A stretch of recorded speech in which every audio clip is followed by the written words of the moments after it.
بسم اللہ الرحمن الرحیم۔ اسلامی رسوم و آداب کے حوالے سے آج اس مسئلے کو ہم ڈسکس کریں گے، وہ داڑھی کی شرعی حیثیت ہے یا داڑھی کے حوالے سے دین کا حکم ہے۔ دیکھیے، سب سے پہلے تو ہمیں اس بات کو ذہن میں رکھنا چاہیے کہ قرآن مجید میں داڑھی کے حوالے سے کوئی بات بیان نہیں ہوئی ہے۔ یہ بات بالکل متفق علیہ ہے، اس میں کوئی دو رائے ہی نہیں ہے۔ داڑھی کے حوالے سے جو کچھ بھی بیان ہوا ہے نبی صلی اللہ علیہ وسلم کے حوالے سے بیان ہوا ہے اور بعض احادیث میں بیان ہوا ہے، اور یہ ضروری ہے کہ ہم ان احادیث کا جائزہ لیں اور یہ دیکھیں کہ کیا داڑھی کوئی سنت قسم کی چیز ہے، کیا نبی صلی اللہ علیہ وسلم نے اس کو بطور دین کے کوئی حکم کے دین کے کسی حکم کے طور پہ جاری فرمایا۔ تو دیکھیے، سب سے پہلے تو اس کو اس پہلو سے دیکھیے کہ کسی چیز کے سنت ہونے کا، کسی چیز کا براہ راست دین ہونے کا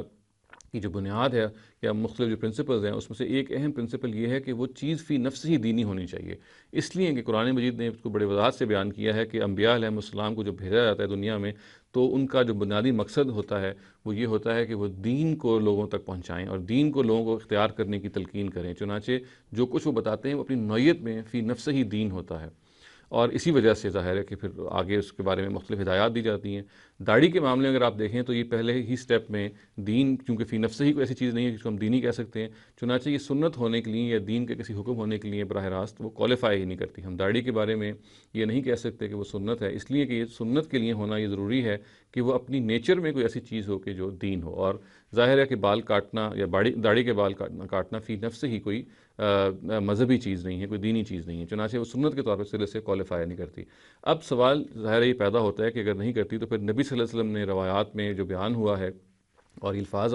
جگہ جگہ بیان ہوئے ہیں کہ اب داڑیاں بڑھاؤ اور مونچھیں کٹاؤ، تو پھر اس کا کیا مطلب ہے؟ تو دیکھیے، اس کو سمجھنے کے لیے بھی یہ ضروری ہے کہ ہم اس کو ریلیٹ کریں قرآن مجید سے اور قرآن مجید کے احکام سے جن پر یہ حکم بیس ہو سکتا ہے۔ اس کی وجہ یہ ہے کہ کوئی روایت ایسی نہیں ہے، نبی صلی اللہ علیہ وسلم کی کوئی صحیح حدیث ایسی نہیں ہے جس کی بنیاد ہم قرآن مجید میں تلاش نہ کر سکیں۔ نبی صلی اللہ علیہ وسلم اسی قرآن مجید کی اپلیکیشن کر رہے ہوتے ہیں جب بھی وہ کوئی بات بیان کر رہے ہوتے ہیں یا کوئی حکم دے رہے ہوتے ہیں۔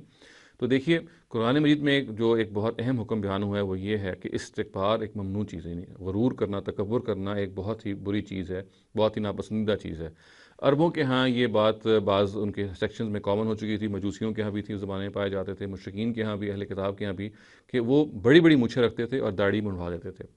تو نبی صلی اللہ علیہ وسلم نے ظاہر ہے اس طرح کی حید کو ناپسند کیا، اس لیے کہ اس حید سے آپ کی اگر مونچھیں بہت بڑی ہوں اور داڑھی بالکل سرے سے نہ ہو یا بہت معمولی سی ہو، تو اس سے جو تاثر ملتا ہے وہ یہ ہے کہ ایک آدمی بہت متکبر ہے۔ آج بھی ہم جب دیکھتے ہیں کہ ایک آدمی بڑی مونچھوں کے ساتھ جا رہا ہوتا ہے تو ہمیں کوئی اس کے بارے میں اچھا امپریشن نہیں ملتا۔ اسی چیز کو نبی صلی اللہ علیہ وسلم نے سامنے رکھتے ہوئے فرمایا کہ اگر آپ نے کوئی چیز بڑھانی ہی ہے تو اپنی داڑھی کو بڑھائیے، اور اپنی مونچھوں کو کم کیجیے۔ گویا کہ یہ بتانا مقصود ہے کہ اگر آپ نے اپنے بالوں کے معاملے میں کچھ کرنا ہے، جو چہرے کے بال ہیں، تو اس میں جو بڑھانے کے بال ہیں وہ داڑھی کے بال ہیں، نہ کہ وہ مونچھوں کے بال ہیں۔ اس لیے کہ اگر آپ داڑھی کے بال بڑھاتے ہیں اور مونچھوں کے بالوں کو پست رکھتے ہیں تو اس کے نتیجے میں ایک متواضع حیت وجود میں آتی ہے، اس کے نتیجے میں ایک ایسی حیت وجود میں آتی ہے کہ جو ڈیسنسی کی لک آپ کہہ سکتے ہیں۔ چنانچہ نبی صلی اللہ علیہ وسلم کا جو یہ حکم ہے اس کا کوئی دین سے تعلق نہیں ہے، یہ دین کے حکم کی ایک اپلیکیشن ہے براہ راست۔ اور یہ کہا گیا ہے کہ اگر آپ نے کوئی حیت اپنانی ہے، ایسی کوئی وضاحت اپنانی ہے، تو وہ بدماش لوگوں کی یا رفینز کی نہیں ہونی چاہیے، بلکہ متواضع اور ہمبل لوگوں کی ہونی چاہیے۔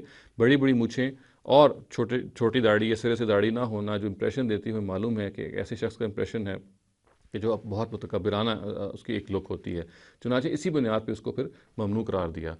یہ بات ظاہر ہے ایک الگ سے ہم یہ کہہ سکتے ہیں کہ اگر یہ سنت نہیں ہے، جیسے کہ میں نے عرض کیا کہ سنت کے لیے تو یہ بہت ضروری ہے کہ وہ چیز اپنی ذات میں کوئی دینی چیز ہو، ظاہر ہے کہ یہاں پہ ہم یہ بھی نہیں کہہ سکتے۔ اور دوسری بات، اگر نبی صلی اللہ علیہ وسلم کی یہ ایکسپلینیشن اگر ہم سامنے رکھیں تو بالکل واضح ہو کے سامنے آتی ہے کہ یہ داڑھی اپنی نوعیت میں کوئی حکم نہیں ہے، بلکہ کہا جا رہا ہے کہ اگر آپ نے داڑھی رکھنی ہے یا اگر آپ نے کوئی بال بڑھانے ہیں چہرے کے، تو بڑے ہوئے بال جو انسان کو متواضع بناتے ہیں وہ داڑھی کے بال ہیں، نہ کہ وہ مونچھوں کے بال ہیں۔ اور اس کے علاوہ ہم یہ کہہ سکتے ہیں کہ اگر ایک شخص اپنے آپ کو نبی صلی اللہ علیہ وسلم سے نسبت دینے کے لیے مثال کے طور پہ ان کا وضاحت اپناتا ہے، جیسے کہ ان کا لباس، ان کی طرح کا لباس پہنتا ہے، یا ان کی محبت میں، ان کی اتباع کی شوق میں اگر وہ داڑھی رکھتا ہے، تو یہ بہرحال اس کی طرف سے ایک محمود چیز ہے، وہ نبی صلی اللہ علیہ وسلم کی محبت میں یہ کام کر سکتا ہے، مگر یہ اپنی ذات میں کوئی مذہبی چیز نہیں ہے۔ دوسرے لفظوں میں یہ کہہ سکتے ہیں کہ داڑھی کوئی سنت نہیں ہے، یعنی داڑھی کو نبی صلی اللہ علیہ وسلم نے کسی دینی حکم کے طور پہ ہرگز جاری نہیں کیا۔ یہ اگر ان کی ذاتی کوئی پسند تھی تو ایک ذاتی پسند کی حیثیت سے کوئی شخص اس کو اڈاپٹ کر سکتا ہے۔ رہ گیا نبی صلی اللہ علیہ وسلم کی ان روایات سے کا تعلق جس میں انہوں نے بار بار یہ کہا کہ آپ داڑھیوں کو بڑھائیں اور مونچھوں کو کٹائیں، تو میں نے اس کا محل ابھی آپ کے سامنے واضح کیا، وہ ایک مخصوص پس منظر میں کہی گئی ہیں جس کے اندر تکبر کی جو اس حید کو ممنوع قرار دینا تھا جو بہت سارے عرب سوسائٹی کے حلقوں میں اس زمانے میں موجود تھی۔ اقول قولی ھذا واستغفر اللہ لی ولکم ولسائر المسلمین والمسلمات۔